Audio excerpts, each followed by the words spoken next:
වේවා මගේ හැම යාළුවෙක්ටම. ඉතින් අද අප්‍රේල් 13 අවුරුද්දට කලින් දවසේ. උදෙන්ම නැගිට්ටා. ගෙදර වැඩ කිහිපයකුත් තිබුණා. ඒ ටික ඉවර කරන්න කලින් සොබාදහම් මාතාවට ස්තුතිවන්ත වුණා. විශ්ව මාතාවට ස්තුතිවන්ත වුණා. අද වගේ දවසක් මවලා තියෙන එකට. අපි මේ අවුරුද්ද ගොඩක් ඒ කියන්නේ කලින් අවුරුදු වලට වැඩිය සතුටින් සමරපු අවුරුද්දක්. මොකද පොඩි හාමුදුරුවොත් ගෙදරට වඩිනවා. පොඩි හාමුදුරුවෝ කියලා කියන්නේ මගේ මල්ලි. එයා මහාන වෙලා ඉන්නේ. එයත් ගෙදරට වඩිනවා. ඒ නිසා අවුරුද්ද මේ පාර අපිට සතුටින් ගත කරන්න පුළුවන් වුණා. සතුටින් කියලා කිව්වේ පවුලේ ඉස්සෙල්ලා කියන්නේ දැන් පවුලේ 4 දෙනා ඉන්නේ. මම අම්මා තාත්තා සහ තාත්තා. ඉස්සෙල්ලා පවුලේ 5 දෙනෙක් ඉඳන් ඉතින් මල්ලිත් එක්ක. එතකොට අපේ පවුල සම්පූර්ණ වෙනවා මේ අප්‍රේල් මාසෙට. කියන්නේ ඉතින් ආයේ වඩිනවා පන්සලට. ඒ වුණාට පවුලේ අයත් එක්ක මට ගත කරන්න හම්බෙන අවුරුද්දක් නේ අප්‍රේල් කියන්නේ. එහෙම බලද්දි ඉතින් මං හරි ආසාවෙන් සමරන අවුරුද්දක් මේක. වීඩියෝ එක මගේ යාළුවෝ හැමෝම අවුරුද්දෙන් පස්සේ තමයි බලන්නේ. ඉතින් ඔයාලා හැමෝටම සුබම සුබ නිරෝගිමත් සෞභාග්‍යයෙන් පිරි සුබම සුබ අලුත් අවුරුද්දක් වේවා කියලා මම විශ් කරනවා.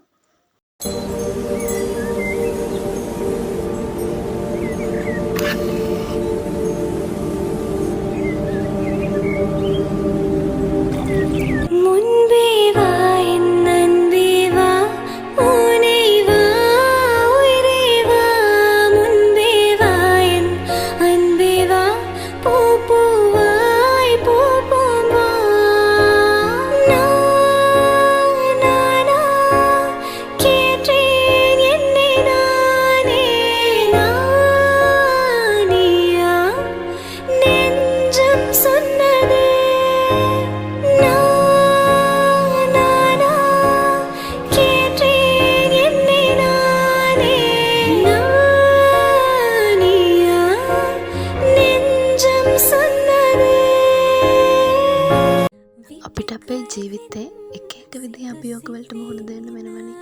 ඉතින් ඒවයින් සාර්ථක ප්‍රතිඵල අපිට ලබා ගත්තාම දැනෙන සතුට එක මාරම සතුටක්. ඉතින් ඔයත් විශ්වාස කරන්න ඔයාට පුළුවන් කියලා. මාර ග්‍රේට්ෆුල් මේ විදිහේ ජයග්‍රහණයක් ලබන්න. මම ඔයාලට කලින් කිව්වා වගේම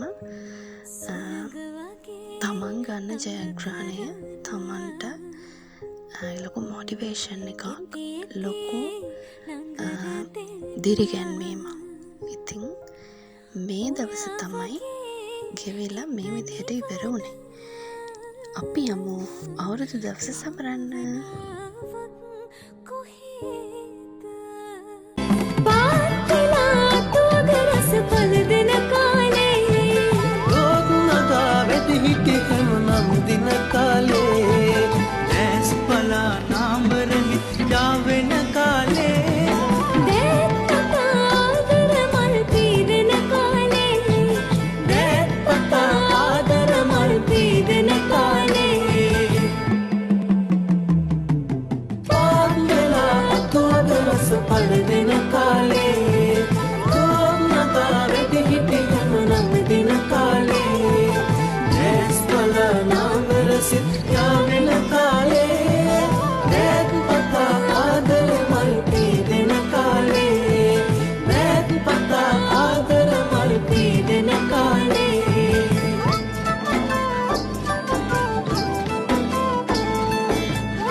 නැකත් චාරිත්‍ර ටික කරලා කිරිබත් දෙව්වා අපි.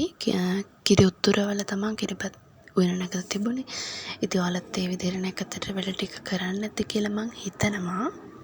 මෙදා පාර අපි කිරිබත් හැදුවා. ඊට අමතරව කිරි ටොෆි, කේක්, කොකිස් හැදුවා.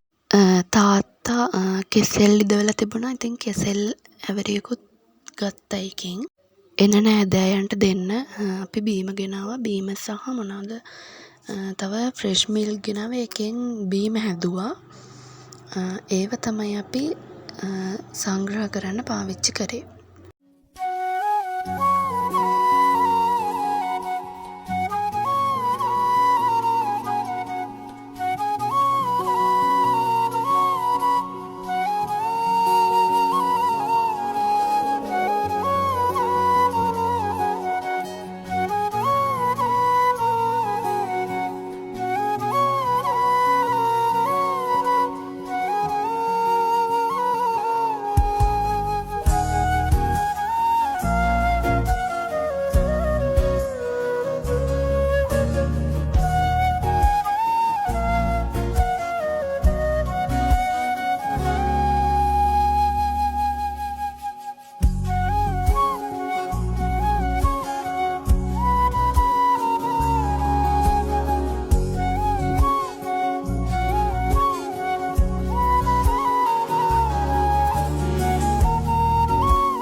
ඊට පස්සේ කාමරේ ටිකක් අස් කළා.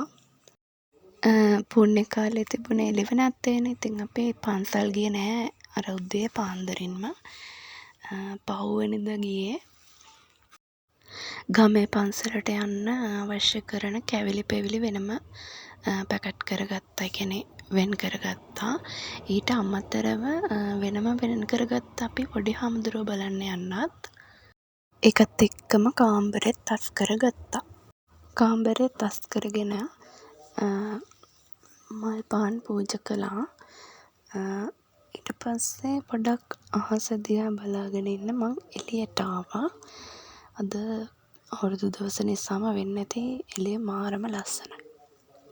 முன்பேவா என் அன்பேவா முனைவா உயிரேவா முன்பேவா என் அன்பேவா பூப்பூவாய் பூப்பூவா நானா கேட்டேன் என்னை நானே நானியா நெஞ்சம் சொன்னதே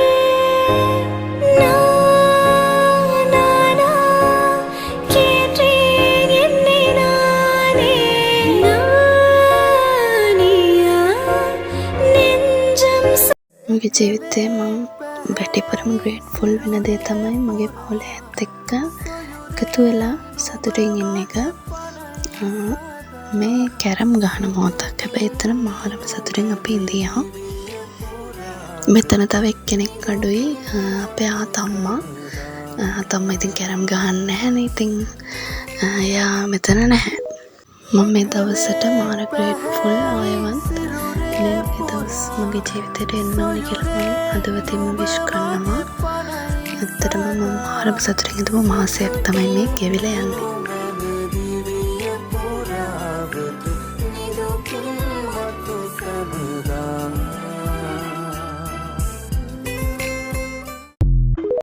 විටකවිත් සිත සිඹින ආයෙමත් දුර දුවන හිමින් හිමින් කිති කවන ඔය මගේ පෙම් කවිය සුනග වගේ තංග කරන ඉති ඉති ළඟ රැඳෙන ඔය වගේ හිත නිවන භාවනාවක් කොහෙද විටක ඇවිත් සිත සිඹින ආයෙමත් දුර දුවන හිමින් හිමින් කිති කවන ඔය මගේ